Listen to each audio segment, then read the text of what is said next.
Is this a world worth preserving, do you think? Is it our job to do that? Say that again. Is it our job to do this? Yes. Hell yes.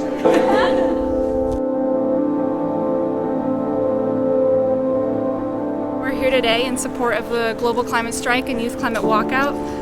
Youth all across the world, millions and millions of youth are walking out of school today to try to hold the leaders of the world accountable for their actions and to take greater steps toward mitigating climate change.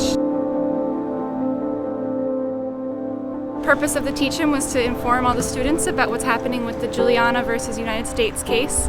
It's a monumental case that could have a big impact on the environmental legal realm. 21 young plaintiffs decided to put their names on a case to demand meaningful action on the climate emergency, the climate crisis, and that they found a really talented group of lawyers, experts, scientists, economists, to stand behind them, to speak truth to power, to say this is the moment, this is the last real opportunity to do something meaningful, to protect this beautiful earth that we live in, this small little envelope, this biosphere that supports all life on earth. What I'm hoping this leads to is an understanding of equity in addressing the climate change crisis.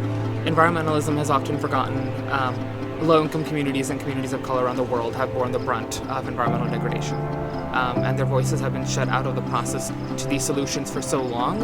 And if you can't adequately protect the people who are the most heavily impacted, you really can't adequately protect anyone else.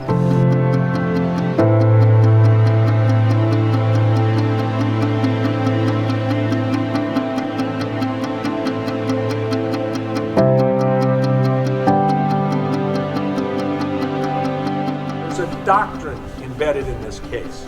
It's an ancient doctrine. It's a doctrine that the government is not supposed to create a danger for people. It's not supposed to knowingly take actions that are putting people's lives and property at risk. That is what the plaintiffs are saying the government is doing, and in my judgment, they're right.